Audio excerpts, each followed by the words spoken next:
بسم اللہ الرحمن الرحیم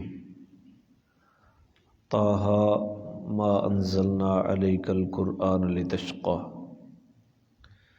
سبحان ربک رب العزۃ عما یصفون وسلام علی المرسلین والحمد للہ رب العالمین سبحانک لا علم لنا الا ما علمتنا انک انت العلیم الحکیم رب اشرح لی صدری ویسر لی امری واحلل عقدۃ من لسانی یفقہوا قولی رب یسر ولا تعسر وتممہ بالخیر وبک نستعین اللہم انا نسألک علما نافعا ورزقا واسعا وعملا متقبلا۔ درود شریف پڑھ لیں۔ اللہم صلی علی سیدنا محمد وعلی آل سیدنا محمد افضل صلواتک بعدد معلوماتک وبارک وسلم۔ اللہم صلی علی محمد النبی الامی وعلی آلہ وسلم تسلیما۔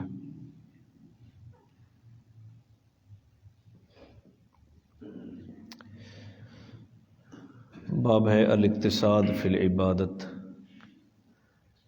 عبادت کے اندر اعتدال، میانہ روی اختیار کرنا، یہ بہت بڑا عمل ہے۔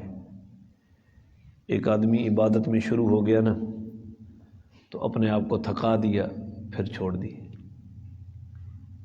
کئی لوگ ہوتے ہیں جنونی قسم کے، وہ ایک کام کے ساتھ لگتے ہیں نا تو پورے زور و شور سے اور پورا وقت اور پوری صلاحیت اس کے اوپر لگا دیتے ہیں، تو پھر جب تھکتے ہیں تو چھٹی ہو جاتی ہے، کام سے ٹچ ہو جاتے ہیں۔ تو یہاں جو باب ہے وہ یہی سمجھایا جا رہا ہے کہ عبادت کے اندر بھی میانہ روی اختیار کی جائے۔ انسان کا جسم کا بھی حق ہے، گھر والوں کا بھی حق ہے، اللہ کریم کا بھی حق ہے۔ تمام حقوق کو ادا کرتے ہوئے کچھ وقت گھر والوں کو، کچھ وقت اللہ کریم کو دے، کچھ وقت اپنی ذات کو دے، تو یہ تمام چیزیں ہیں۔ قرآن کریم کی یہ آیت سورہ طٰہٰ کی پہلی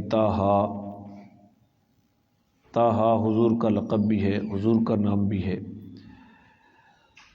ما انزلنا علیک القرآن لتشقى، ہم نے آپ کے اوپر یہ قرآن اس لیے نازل نہیں کیا کہ آپ مشقت میں پڑ جائیں۔ یہ قرآن اس میں نہیں آیا کہ آپ مشقت میں پڑ جائیں۔ وقال تعالی، اللہ تعالیٰ نے فرمایا یرید اللہ بکم الیسر ولا یرید بکم العسر، اللہ تمہارے ساتھ آسانی کا ارادہ کرتا ہے، تمہیں مشکلات میں ڈالنے کا اللہ کا ارادہ نہیں ہے۔ حضرت عائشہ رضی اللہ تعالی عنہ نبی پاک صلی اللہ علیہ وسلم سے آپ صلی اللہ علیہ وسلم فرماتی ہیں کہ حضور کے پاس ایک عورت داخل ہوئی اور حضور نے پوچھا، بلکہ حضور علیہ الصلاۃ والسلام حضرت عائشہ کے حجرے میں آئے تو وہاں ایک عورت موجود تھی۔ آپ نے فرمایا من ہذہ، کہ یہ کون ہے؟ تو حضرت عائشہ نے فرمایا ہذہ فلانۃ تذکر من صلاتها، یہ وہ عورت ہے جس کی نماز کا تذکرہ ہوتا رہتا ہے۔ فلانی جنی وہ بڑی لمبی نماز پڑھنی، ساری رات کھلوتی رہنی، یہ وہ عورت ہے جس کی نماز مشہور ہے۔ تو حضور نے فرمایا ما علیکم بما تطیقون، رک جا رک جا، اس عورت کو کہا رک جا، تمہارے ذمہ اتنا ہے جتنی تم طاقت رکھتے ہو، طاقت کے مطابق عبادت کرو۔ فواللہ لا یمل اللہ حتی تملوا، اللہ کی قسم اللہ تھکتا نہیں ہے، تم تھک جاؤ گے۔ تم عبادت کرتے ہو، اللہ اس کا ثواب دیتے تھکتا نہیں ہے، اور تم کیا ہو جاؤ گے؟ اتنی عبادت کرنی، اپنے آپ کو تھکا دینا اور پھر چھوڑ دے، نہیں۔ تھوڑا ہو، مستقلاً ہو، روزانہ کی بنیاد پر ہو، اللہ کو یہ زیادہ محبوب ہے۔ تو اللہ تعالی ہمیں ان چیزوں کو سمجھنے کی توفیق عطا فرمائے۔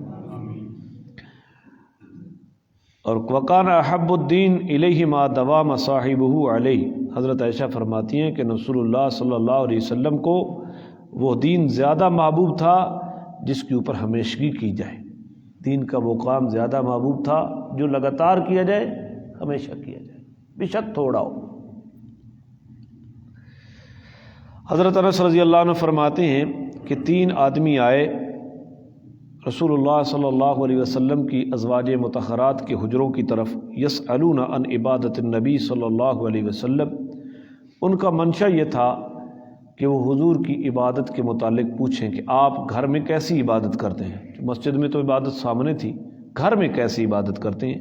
فلما اخبروا کانہم تقالوہا، جب ان کو بتایا گیا کہ آپ تو گھر میں اس طرح عبادت کرتے ہیں تو انہوں نے اپنی عبادت کو قلیل سمجھا کہ پھر ہم تو کچھ بھی نہیں ہیں۔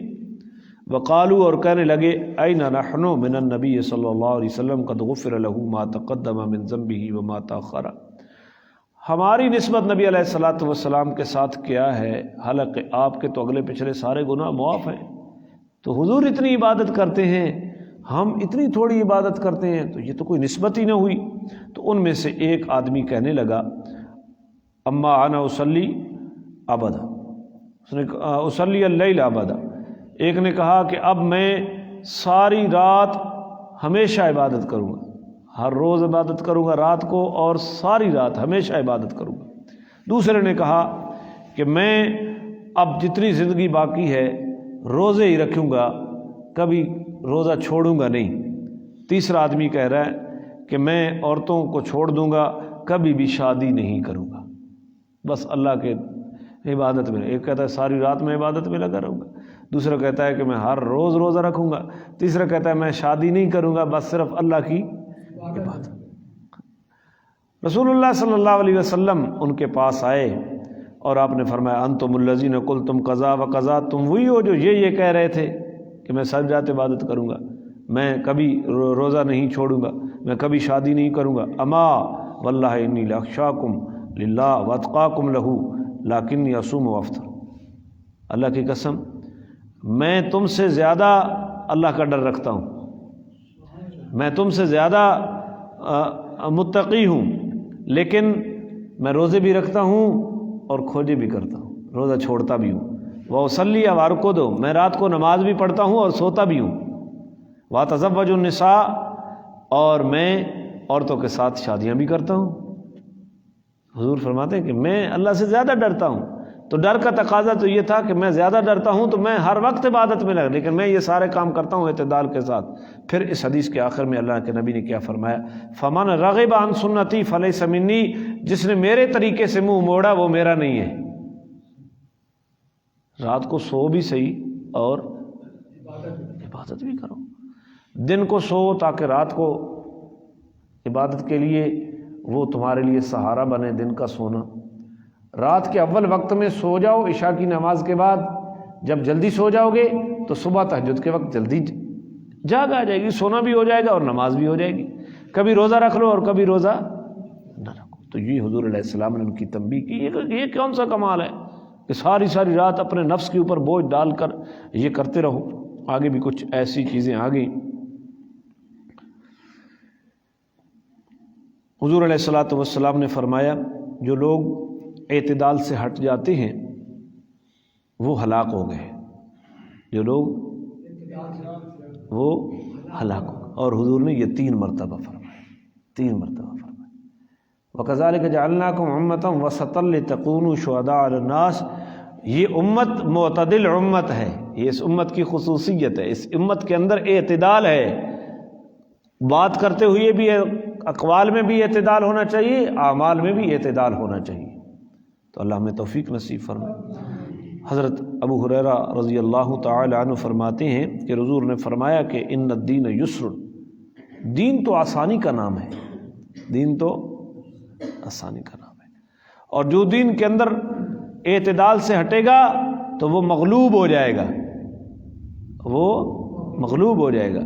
لہذا درست رہو، اللہ کا قرب حاصل کرو اور خوش ہو جاؤ، اور صبح اور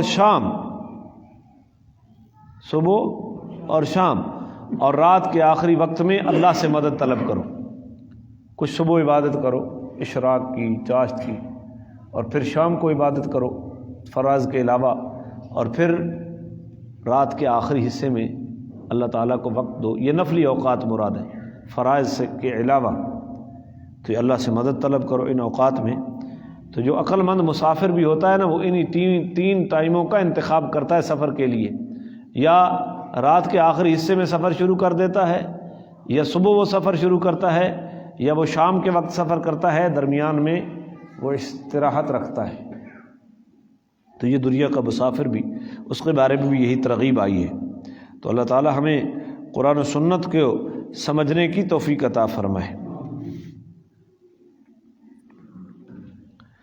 حضرت عائشہ رضی اللہ تعالیٰ عنہ، حضرت انس رضی اللہ تعالیٰ عنہ فرماتے ہیں کہ حضور علیہ السلام مسجد میں داخل ہوئے، شاید یہ اس وقت کی بات ہے جب عورتیں مسجد میں آتی تھیں، بعد میں تو منع ہو گئی۔ مسجد میں داخل ہوئے تو ایک رسی لٹکی ہوئی آپ نے دیکھی دو ستونوں کے درمیان، یہ دو ستون کھڑے ہیں نا، رسی دیکھی ہے لٹکی ہوئی ہے۔ تو آپ نے پوچھا یہ رسی کیوں، کیسی ہے؟ تو بتایا گیا یہ حضرت زینب کی رسی ہے، جب وہ عبادت کرتے کرتے تھک جاتی ہیں تو اس رسی کے ساتھ چمٹا لیتی ہیں اپنے ہاتھ کو۔ تو حضور علیہ الصلوۃ والسلام نے فرمایا اس رسی کو کھول دو، اس رسی کو کھول دے۔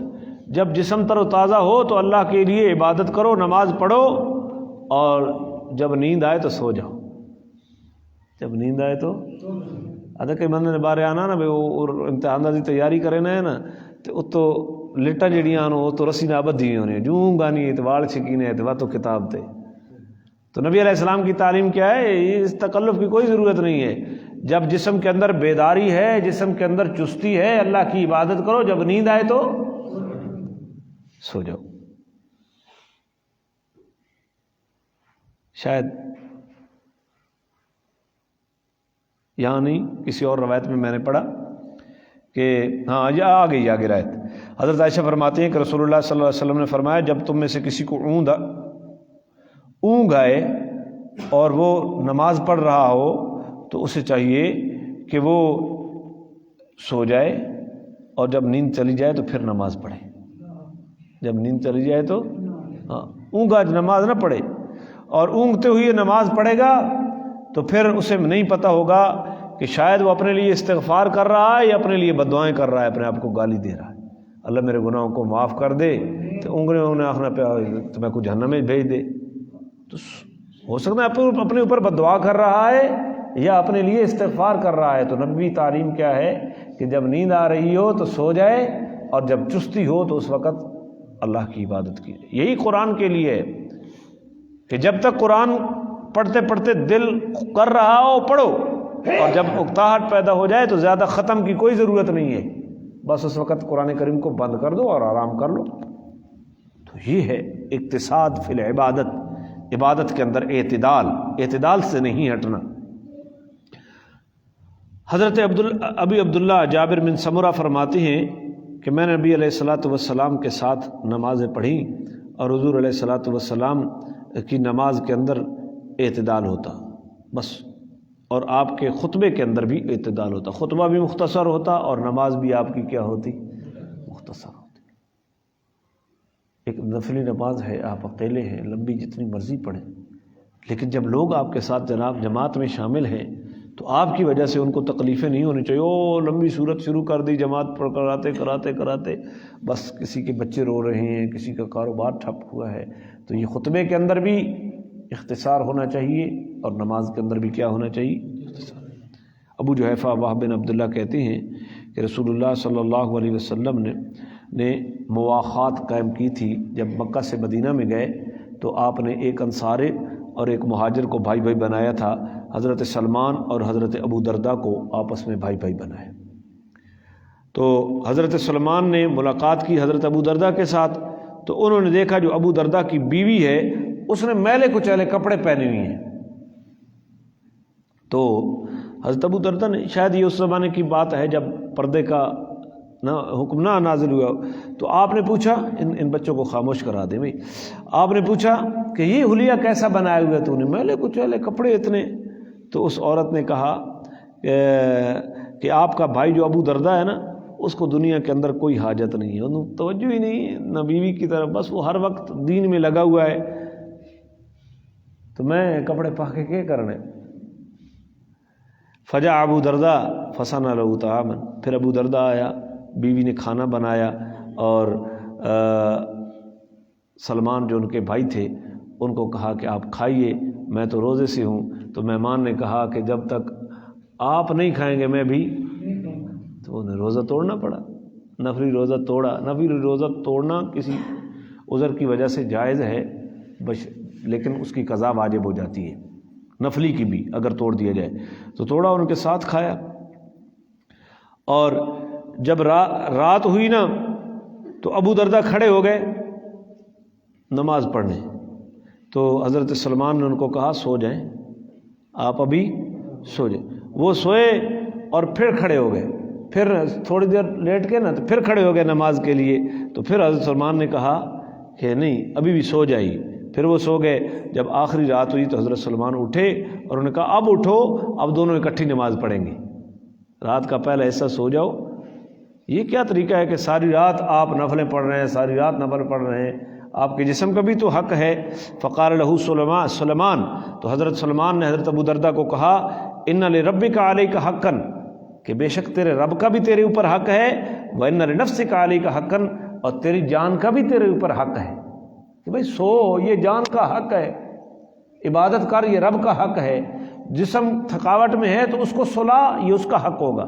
جب تھکاوٹ دور ہو جائے اٹھ تہجد کی نماز پڑھ، یہ رب کا حق ادا ہو جائے گا۔ ساری رات کھڑے ہونے کا کیا مطلب ہے؟ وَلِأَهْلِكَ عَلَيْكَ حَقٌّ عَلَيْكَ حَقًّا، اور تیری گھر والوں کا بھی تیرے اوپر حق ہے۔ اور بیوی کی طرف توجہ دی نا، اس کا بھی تیرے اوپر حق ہے۔ فَآتِ كُلَّ ذِي حَقٍّ حَقَّهُ، اور حضرت سلمان نے حضرت ابو دردہ کو فرمایا کہ ہر حق والا جس کا حق ہے اس کا حق ادا کرے۔ نبی علیہ الصلوۃ والسلام کے پاس آئے اور یہ بات ذکر کی۔ فقال نبی صلی اللہ علیہ وسلم صدق سلمان، تو حضور علیہ الصلوۃ والسلام نے فرمایا کہ سلمان جو ہے یہ سچ کہہ رہا تھا۔ تو دیکھو آسانی ہے شریعت کے اندر، بندہ سوئے بھی صحیح، رشتہ داروں کے ساتھ بھی حسن سلوک ہو، اپنی جان کا بھی حق ادا کرے، اپنے گھر والوں کا بھی حق ادا کرے۔ اب کئی لوگ گئے اور بس مسجد میں گئے، پھر گھر جا کر پوچھا ہی نہیں کہ گھر میں کیا ہو رہا ہے۔ بھئی سودا صرف لا کر دینا عورتوں کو گھر میں، ان کی یہ بھی تو سارے کام عبادت ہے نا۔ تو اللہ تعالی ہمیں اپنی عبادات کے اندر اور اپنے معاملات کے اندر اعتدال نصیب فرمائے۔ الحمدللہ رب العالمین۔